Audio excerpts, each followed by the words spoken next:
કચ્છ જિલ્લા મહિલા કોંગ્રેસ દ્વારા મહિલાઓ પર થતા અત્યાચાર બાબતે પગલાં લેવાયા। રિપોર્ટ બાય કરણ વાઘેલા, ભુજ। આજરોજ કચ્છ મહિલા કોંગ્રેસ દ્વારા ગુજરાત પ્રદેશ ના મહિલા પ્રમુખ ગીતાબેન પટેલના આદેશ અનુસાર કચ્છ મહિલા કોંગ્રેસ દ્વારા કલેક્ટરશ્રીને આવેદનપત્ર આપવામાં આવેલ છે। જેમાં મુદ્દો એ હતો કે 33% મહિલા અનામત ભારતીય જનતા પાર્ટીએ સંસદમાં એનો ખરડો ક્યારનો પસાર કરી દીધો છે। જાણે કે આ દેશની મહિલાઓને લોલીપોપ આપતા હોય એવું એક વચન આપી દીધું છે, પરંતુ એનો અમલ નથી થતો અને કરવામાં પણ નથી આવ્યો। જ્યારે હાલમાં ચૂંટણીઓ નજીક આવી રહી છે ત્યારે અમારી માંગ એવી છે કે મહિલાઓને 33% અને ત્યારબાદ બીજું એ છે કે આજે દરરોજના કેટલા બધા મહિલા અત્યાચારના ઘટનાઓ બને છે। જાણે કે આજે ગુજરાત છે એ બીજું બિહાર બની ગયું છે। આપશ્રીએ 2 દિવસના પહેલાં પેપરમાં જ વાંચ્યું હશે, એક મૂંગી બહેરી દીકરી ઉપર પણ રેપ કરવામાં આવ્યો છે અને આજે કાયદા અને વ્યવસ્થા એટલો કથળી ગયો છે અને પોલીસની પણ ગુનેગારોને બીક નથી રહી। ત્યારે અવનવા આવા જાતીય સતામણીના અત્યાચારની બહેનો ભોગ બનતી રહે છે। અમરેલીમાં પણ આપણે જે બધા ઘટનાથી બધા એની જાણકારી આપ સૌને હશે જ કે એક દીકરી ઉપર એક શિક્ષકે ખરાબ નજર કરી હતી। ત્યારબાદ ભારતીય જનતા પાર્ટીના જ હોદ્દેદારોએ એક દીકરીને ફસાવવામાં આવી હતી, પાયલ ગોટી જેનું નામ છે। તો આવી અસંખ્ય ઘટનાઓ છે। 365 દિવસ દરરોજ પેપરમાં આવે છે, એટલે 365 દિવસ મહિલા અત્યાચારનો ભોગ બને છે। ત્યારે છેલ્લા કેટલાક વર્ષ થયા ભારતીય જનતા પાર્ટીનું શાસન છે। ભારતીય જનતા પાર્ટી એ સૂત્ર લઈને આગળ વધી હતી કે બહુ ही नारी पर वार अब नहीं चलेगी ये सरकार। ત્યારે અત્યારે એનાથી આપણે વિપરીત પરિણામ જોઈ રહ્યા છીએ। દરરોજનો એક એટલે રોજના વર્ષના 165 મહિલાઓ ઉપર અત્યાચાર થઈ રહ્યા છે અને મહિલાઓ એનો ભોગ બની રહી છે। ગુનેગારો આજે સરેઆમ ખુલ્લે ફરે છે અને એને કોઈ કડક સજા આપવામાં નથી આવતી। એટલે આજે અમે આવેદનપત્ર કલેક્ટરશ્રીને આપ્યો છે અને અમારો અવાજ ઉપર સુધી પહોંચાડવા કહેવામાં આવ્યું છે। હું રાધાસિંહ ચૌધરી, કચ્છ જિલ્લા મહિલા કોંગ્રેસની અધ્યક્ષા છું। આજે અમારા ગુજરાત પ્રદેશના પ્રમુખ શ્રી ગીતાબેન પટેલના આદેશથી અમે 33% અનામત માટેનું આવેદનપત્ર કલેક્ટરશ્રીને આપવા આવ્યા હતા। આજે જ્યારે રાજ્યસભામાં આ બિલ પાસ થઈ ગયું છે તે છતાંય મોદી સરકાર એને લાગુ કરવામાં બહુ આળસ બતાવી રહ્યું છે। મોદી સરકારનું એવું છે કે જ્યારે મોદી સાહેબ પોતાના પત્નીને ન્યાય નથી આપી શક્યા, એમને કોઈ હક નથી આપી શક્યા, તો એમને એવું છે કે મહિલાઓ માટેનું જે હક અધિકાર છે મળવું ન જોઈએ। આજે જ્યારે સંગીતા વિલિયમ્સ જેવી, સરોજની નાયડુ જેવી, ઝાંસીની રાણી જેવી બહેનો આપણી ભારતમાં આજે પોતાના હક અધિકાર લડીને આજે જ્યારે ભારતને બતાવ્યું છે ને લડીને પોતાનું હક અધિકાર મેળવ્યું છે, એવી જ રીતે હું કહેવા માગું છું કે આજે અમે કોંગ્રેસની મહિલા સૈનિક છીએ। જો અમારું હક અધિકાર 33% અનામત અમને નહીં મળે તો હજી અમે રોડ ઉપર આવશું ને અમારું જે હક અધિકાર છે 33% અનામતનું એ અમે લઈને આવશું। ને ખાસ અનુરોધ છે કે જે ઓબીસી મહિલાઓ છે એને બી આ જે 33% અનામત છે એની અંદર એમને બી સમાવેશ કરવામાં આવે। એના માટે જ્યારે લગ્ન પછી બી જ્યારે બહેનોને ત્રાસ આપવામાં આવે છે ત્યારે એમાં જે પુરુષ માનસિકતા છે ને એની અંદર જ્યારે નશાખોરી ચાલી રહી છે ને જ્યારે કાયદા એની અંદર બહુ કમજોર પડી રહ્યું છે, ત્યારે કાયદાને મજબૂત કરવામાં આવે ને જે ઠેકાણે છે ફરીએ જે દારૂનો અડ્ડાઓ કરવામાં આવ્યું છે એને નાશ કરવામાં આવે। આજે આપણે જોઈ રહ્યા છે કે હું આખા ગુજરાતની નહીં પણ કચ્છની વાત કરવા માંગીશ કે કચ્છમાં આએ દિન મોટા ભાગે ડ્રગ્સ મળવામાં આવે છે, દારૂના અડ્ડાઓ મળવામાં આવે છે, અમુક એવા ઇંગ્લિશ દારૂના એવા જથ્થાબંધ માલ પકડવામાં આવે છે, પણ જે વ્યક્તિઓ વેચાણ કરે છે એ પકડવામાં નથી આવતા।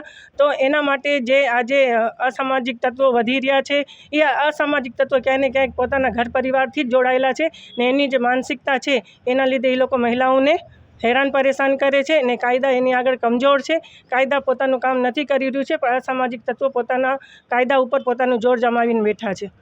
જ્યારે આપણા ગૃહમંત્રી આજે જ્યારે કહે છે કે જ્યારે આપણે ચાંદખેડામાં જે બનાવ બન્યું હતું તે પછી ઘણું બધું એવી રીતે આપણે હર્ષ સંઘવી સાહેબનું એક નિવેદન આવ્યું હતું કે એમને મૂકવામાં નહીં આવે, કાયદાનું કામ કરશે, ત્યારે સહાય સાહેબે 100 ગુનામાં 100 લોકોને પકડીને જે ગુનેગારો છે એના ઉપર જે પાસા તળે હોય કે જે બી લોકોને કાયદો આવતો હોય એના હિસાબે લોકોને કરશે. પણ આજ દિવસ સુધી એ ખાલી બોલવામાં જ રહી ગયું. તાત્કાલિક ધોરણે જે તે લોકોને પોલીસ વિભાગે પકડીને ખાલી પૂરતું જ મૌખિક પૂરતું જ કામ કર્યું છે. કાગળિયા ઉપર કોઈ કામ કરવામાં આવ્યું નથી. આપ પોતે મીડિયાના લોકો છો, આપ લોકોને બી ખબર હશે કે આજ દિવસ સુધી કોઈક એવા લોકોને પાસા તળે મૂક્યું છે, એવી કોઈ લિસ્ટ હજી સુધી આવી જ નથી બહાર. તો સાહેબને હું બી કહેવા માગું છું કે સાહેબ, આપે જે જાહેરનામું પાડ્યું છે એની અંદર જે લોકો ત્રાસિત લોકો છે એ લોકોનું નામ બી બહાર પાડવામાં આવે. જે બુટલેગરો છે કે જે આજે ગુંડાઓ છે એ લોકોનું નામ બહાર પાડીને એ લોકોને જે કાયદાકીય હોય એ સજા કરવામાં આવે. મારું નામ લાલી ભાનુભાઈ આદિવાલ છે. રજૂઆત તો મારા જે બે મોટા અગ્રણી બહેનોએ અમને 33% વાત કરી, પણ હું વિષય જઈશ કે અત્યારે જે કચ્છમાં એટલે કે આખા ગુજમાં જે હાલી રહ્યો છે કે જે સૌથી મોટી જડ છે, આપણે કહીએ ને કે નીવ છે, એ દારૂ, ગાંજો અને જુગાર, એની સાથે સાથે વિદેશ જેવું બની ગયું છે કે બહેનોના ધંધા, બરાબર. તો એ બધું હાલી રહ્યું છે. હમણાં જ આપણા વિકાસ સુંડા સાહેબે બહુ સરસ રીતે જેમ કહી રહ્યા છે કે 100 કલાકની અંદર માફિયાઓની લિસ્ટ બહાર પાડો. તો સાહેબને હું પૂછવા માગું છું કે ભુજની અંદર આરટીઓ, ગણેશનગર ચોકડી, પછી આલે ભગવતી, પછી પોઈન્ટ, એ બધા અગર પોલીસને ખબર ન હોય તો મારું કોન્ટેક્ટ કરે, હું બતાવીશ. એ બધા પોલીસની નજર હેઠળ જ ખુલ્લેઆમ એ માફિયાઓ, એ જે બુટલેગરો છે એ ખુલ્લેઆમ કહે છે કે અમે પૈસા ભર્યા છે, 3-3 લાખ ભર્યા છે, 2.5 લાખ ભર્યા છે, 10-10 લાખ ભર્યા છે. તો શું પોલીસને સરકાર પગાર નથી આપી રહી? જો નથી આપી રહી તો અમે બધી બહેનોએ મહેનત મજૂરી કરીને પોલીસને પગાર પૂરો પાડતું, પણ એ આ બધું બંધ કરાવે, એ અમારી માંગ છે.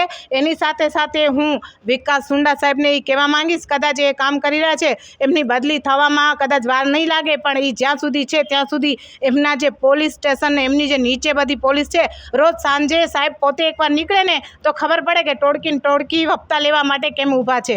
હું ચોખ્ખો બોલીશ અને મોઢા ઉપર બોલીશ, મારી સામેની વાત છે.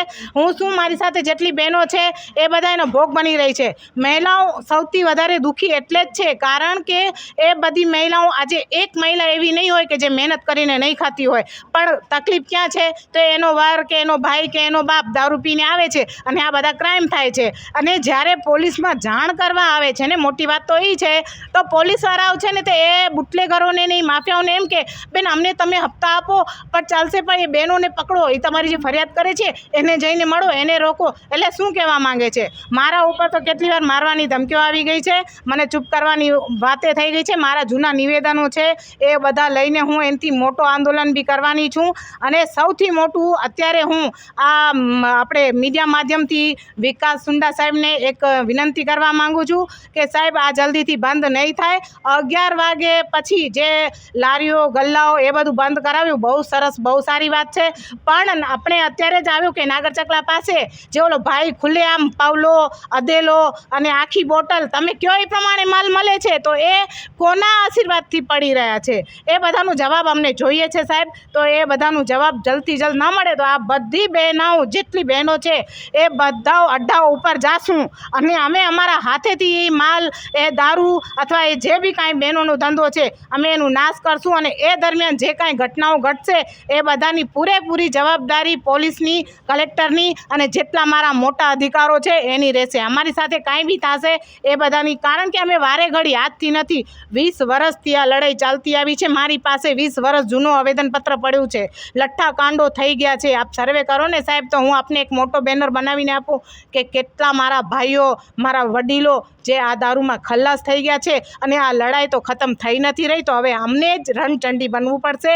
કાલથી નવરાત્રિ ચાલુ થાય છે, તો અમે બધી બહેનો છીએ એ નવદુર્ગાનું રૂપ ધારણ કરી લેવાના છીએ. હા, મારા ઉપર તો હમણાં રાતના બી મને 2-3 ફોનો આજની તારીખમાં બી આવે છે, રોડ ઉપરથી નીકળીશ તો તને એક્સિડન્ટ કરીને મારી દેશું, અમારો અહીંયા અમે હલાવીએ છીએ, પોલીસને અમે હપ્તા દઈએ છીએ, તું હો કોણ બંધ કરાવવાવાળી, પણ હું એ બધાથી બીને ચૂપ બેસવાવાળી નથી, કારણ કે મારું બી આખું પરિવારમાં જતું રહ્યું છે. મારા મમ્મી ટેન્શન લઈને એટેક આવી ગયું હતું, અને હું આજની તારીખમાં બી હવે જેમ કહે ને કે સરફરોશો કી તમન્ના અબ હમારે દિલ મેં હે, હવે હું ત્યારે જ દમ લઈશ કે જ્યાં સુધી આ દારૂના અડ્ડાઓ બંધ નહીં થાય ત્યાં સુધી. હા, એ એક મોટો પોઈન્ટ છે, કારણ કે પોલીસ સૌથી મોટી પોલીસ, હું વારે ઘડી હાઇલાઇટ કરીશ કે પોલીસ સૌથી મોટી એમાં ઇન્વોલ્વ હોય છે. પોલીસ સૌથી પહેલાં ફોન કરી દે છે, અમે જવાના હોઈએ કે અમે પકડવાના હોઈએ કે ગમે એ, તો ફોન તરત આવી જાય છે. એને એ ખબર નહીં હોય કે અમારા બી કોઈક અંદર હતા હશે, તો એ તરત જ કે બેન આજે તમારી ઉપર રેડ પડવાની છે, માલ હટાડી લેજો, બેદી બંધ રાખજો, આમ તેમ કરીને સૌથી મોટું જે જો પોલીસ ઈમાનદારીથી કામ કરે અને એ જેમ બીજા બધા બીવે છે ને, અને મહિલાઓ સાથે તો પોલીસ એવી રીતના વર્તન કરે છે કે જેમ ગુનેગાર એ નહીં, એ મહિલાઓ છે બિચારી, એ ફરિયાદ લઈને જાય છે ને તો એની ફરિયાદ જ નથી સાંભળતા. હા બેન થશે, સાંભળશું, સાહેબ નથી આવ્યા, ફલાણો નથી આવ્યો. અરે આ શું છે, તમે મહિલાઓ સાથે બોલવાનું રિસ્પેક્ટ તો રાખો. પોલીસ સ્ટેશનમાં જાતા બીવે છે બહેનો, એટલે એ આપણે સૌથી પહેલાં જો પોલીસ ખાતો નહીં સુધરે તો એનું કોઈ નિવારણ નહીં આવે. એના માટે બહેનોને પોતાના હાથમાં, જેમ મારા બહેનો પાછળથી બોલ્યા કે એ બધા કાનૂન હાથમાં લેશે ને પછી પોલીસ અમને નહીં કહે કે અમે શું કરી રહ્યા છીએ. હા, એટલે એ જ મોટી બાબત છે ને સાહેબ, જાણવાનું એ જ છે કે અત્યારે આટલું મોટું પ્રૂફ છે, બી ડિવિઝન આગળ આજે રેડ પાડી, પછી બરાબર ઝૂમ થયા, તો એ કેમ સસ્પેન્ડ નથી કરવામાં આવતા? એના પાછળ મોટા બધા એમ જ કે અમે કાંઈ ન થાય, મોટા માથાઓ એમાં ઇન્વોલ્વ છે. તો હું જાણવા માગું છું કે એ મોટા માથા કયા છે? એ મોટા માથા એવા તો કયા મોટા છે કે આટલા બધું થવા છતાં બી જેમ કીધું કે એને સસ્પેન્ડ નથી કરવામાં આવ્યા, તો એવું તો શું બીક છે બધાને, અને પોલીસને એવી રીતે શું બીક છે એમ.